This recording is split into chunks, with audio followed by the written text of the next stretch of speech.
Imaginate esto. Estás haciendo algo completamente normal. Comprando en el supermercado, manejando por una ruta que conoces de memoria, sentado en una reunión de trabajo que no tiene nada de particular, acostado en tu cama a punto de dormirte después de un día que tampoco fue excepcional. No pasó nada. No hubo una amenaza visible. No hubo un pensamiento catastrófico previo que puedas identificar claramente. Y, de repente, sin aviso y sin ninguna causa que puedas señalar, el corazón empieza a latir tan fuerte que lo sentís en la garganta. La respiración se corta, las manos hormiguean, la cabeza da vueltas. Se instala una sensación de irrealidad, como si el mundo de afuera se hubiera alejado unos centímetros. Y aparece una certeza que no tiene ninguna lógica, pero que en ese momento se siente absolutamente real y urgente. Algo muy malo está por pasar. Tal vez te estás muriendo. Tal vez estás perdiendo el control sobre vos mismo. Tal vez estás enloqueciendo de verdad esta vez. Eso es un ataque de pánico. Y lo más perturbador no es lo que sentís durante esos minutos de crisis. Lo más perturbador, lo que más daño hace a largo plazo, es lo que ocurre exactamente después de que todo pasa. El cuerpo humano tiene un sistema de alarma que evolucionó durante millones de años para protegernos ante el peligro. Cuando el cerebro detecta una amenaza, real o percibida, dispara de manera automática e instantánea una respuesta de emergencia que prepara al cuerpo para huir o para pelear. El corazón acelera para llevar más sangre a los músculos que van a necesitar moverse rápido. La respiración se vuelve más rápida y superficial para oxigenar mejor el sistema. Los sentidos se agudizan. La adrenalina y el cortisol inundan el cuerpo. La sangre se redirige desde los órganos digestivos hacia las extremidades. Todo eso ocurre en cuestión de segundos, y sin que lo decidas conscientemente. Es un mecanismo de supervivencia que funcionó muy bien cuando las amenazas eran físicas, concretas e inmediatas. El problema es que ese mismo sistema puede activarse cuando no hay ninguna amenaza real. El cerebro, por razones que tienen que ver con el estrés sostenido, la falta de sueño acumulada, el agotamiento emocional que no se nombra ni se procesa, o simplemente una sensibilidad del sistema nervioso que en algunas personas es estructuralmente más alta que en otras, puede interpretar una señal interna completamente inocente como una alarma de peligro máximo. Una leve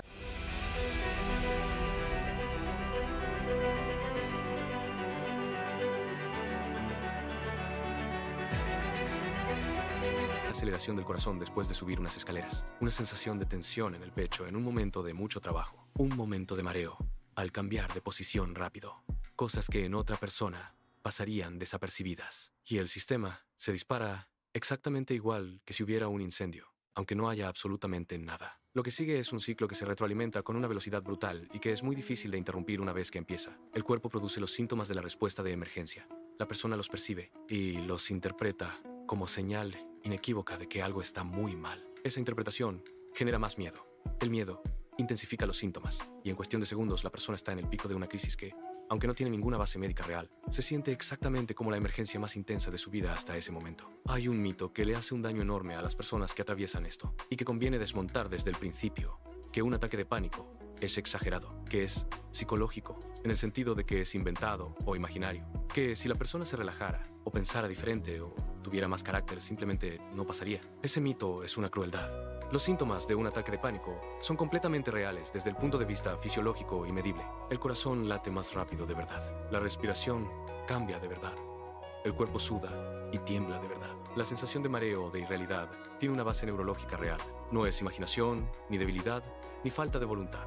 Es el sistema nervioso haciendo exactamente lo que está diseñado para hacer, solo que en el momento y el contexto completamente equivocados. Otro mito que sostiene mucho sufrimiento innecesario es que durante un ataque de pánico se puede perder el control, desmayarse, volverse loco o morir de un infarto. Ninguna de esas cosas ocurre por un ataque de pánico en una persona sin enfermedad cardíaca previa. El desmayo que la gente tanto teme no pasa porque la presión arterial durante una crisis de pánico no baja, sube. La pérdida de control no ocurre porque el cerebro sigue funcionando con total coherencia, aunque genere esa sensación aterradora de que algo se está yendo. Y el infarto no llega porque un corazón sano tolera perfectamente los episodios de aceleración que genera el pánico, aunque se sientan insoportables. Pero creer que sí pueden pasar, y esa creencia es casi universal en quien atraviesa una crisis por primera vez, es exactamente lo que alimenta el ciclo y lo sostiene en el tiempo. Lo que se instala después del primer ataque es lo que se conoce como el miedo al miedo. Y es aquí donde el problema se vuelve realmente complejo y difícil de ver desde afuera. La crisis duró 10 minutos, tal vez menos. Fue una de las experiencias más aterradoras que viviste. Y el cerebro la registró y la catalogó como una de las situaciones más amenazantes de tu historia. Entonces empieza a estar en alerta permanente ante cualquier señal que pueda indicar que se viene otra. Una leve aceleración del corazón después de tomar café. Una sensación de tensión en el pecho cuando estás en una situación de presión. Un momento de mareo al levantarte rápido de la silla. Cosas que antes de la primera crisis no registrabas porque no tenían ninguna relevancia. Ahora tienen toda tu atención. Y esa atención sostenida, esa vigilancia constante, y agotadora sobre el propio cuerpo es exactamente lo que aumenta la probabilidad de que el sistema nervioso se dispare nuevamente. Porque lo que vigilas con esa intensidad, el cerebro empieza a tratarlo como si fuera peligroso. El costo de vivir con esa vigilancia sostenida es enorme, y casi nunca se describe completo ni con honestidad. Las personas que atraviesan esto empiezan a evitar los lugares, y las situaciones donde tuvieron la primera crisis, o donde creen que podría repetirse, dejan de ir al supermercado, dejan de manejar solos, dejan de tomar el transporte público, dejan de ir al cine, o a lugares con mucha gente. Dejan de quedarse solos en casa, no porque sean cobardes, ni porque exageren, sino porque el cerebro aprendió que esos contextos están asociados al peligro y hace lo que siempre hace cuando quiere protegerte, intentar que los evites. El problema es que esa evitación le confirma al cerebro que el peligro era real, y el perímetro de lo que se puede hacer sin miedo se va achicando, a veces lentamente y de manera casi imperceptible, a veces con una velocidad que aterra a la propia persona, lo que también se deteriora con el tiempo, y esto es lo que menos se menciona en las conversaciones sobre pánico, es la confianza en el propio cuerpo. Antes del primer ataque, el cuerpo era algo que simplemente funcionaba en el fondo, sin llamar la atención. Después, se convierte en una fuente permanente de señales ambiguas que hay que interpretar constantemente y con urgencia. Cada latido un poco más fuerte que el anterior es una pregunta. Cada sensación en el pecho es una posible alarma. Cada mareo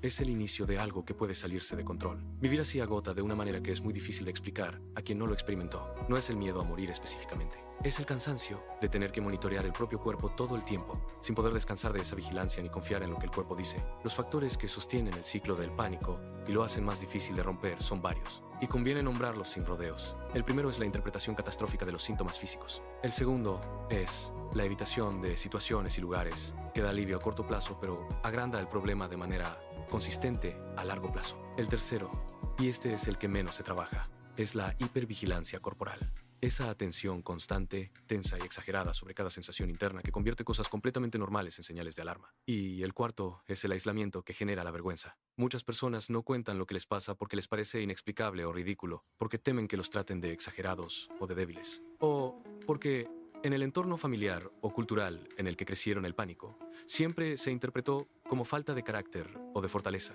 Entonces, si algo de esto resuena, no te voy a decir que respires profundo ni que pienses en algo lindo. Eso no funciona en el pico de una crisis y tampoco resuelve lo que sostiene el ciclo entre una crisis y la siguiente. Lo primero que puede cambiar algo real es aprender a leer los síntomas de otra manera durante la crisis, sin intentar suprimirlos ni ignorarlos. Cuando empieza la aceleración del corazón o la sensación de que algo está mal, en lugar de interpretar automáticamente que hay una emergencia, reconocer que el cuerpo activó la respuesta de emergencia por un error de lectura y que esa respuesta tiene un tiempo límite biológico. El pico de un ataque de pánico dura entre 5 y 10 minutos y no escala indefinidamente. Saber eso no detiene la crisis, pero cambia la relación con lo que estás sintiendo. Y esa distancia mínima entre la sensación y la interpretación es el primer lugar donde el ciclo puede empezar a romperse. Lo segundo es resistir la evitación, aunque sea en dosis muy pequeñas y muy graduales. No de golpe, no de manera heroica, ni de una sola vez, pero sí de manera deliberada. Si dejaste de manejar, no se trata de salir a la ruta mañana. Se trata de sentarte en el auto parado durante 5 minutos, después encenderlo sin moverse, después manejar media cuadra. La exposición gradual no es un ejercicio de valentía ni de superación personal. Es la única manera concreta de demostrarle al cerebro que el contexto que aprendió a temer no representa el peligro que cree. Cada vez que entras en una situación temida y no ocurre nada catastrófico, el aprendizaje se actualiza lentamente, pero se actualiza. Lo tercero es reducir de manera activa la hipervigilancia corporal. Esto significa elegir momentos deliberados del día para no monitorear el cuerpo. Actividades que absorban la atención completamente hacia afuera. Caminar en un lugar que te resulte agradable, mantener una conversación real con alguien, hacer algo con las manos que requiera concentración.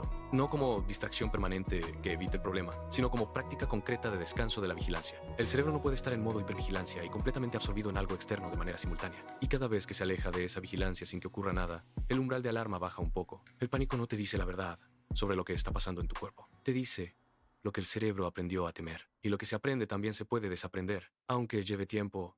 Y aunque el proceso de desaprendizaje sea incómodo e irregular, si esto que escuchaste hoy se parece demasiado a algo que conoces de cerca, no lo cargues solo. Dar like no es apoyar un video. Es decir, esto también importa. Suscribirte no es seguir un canal.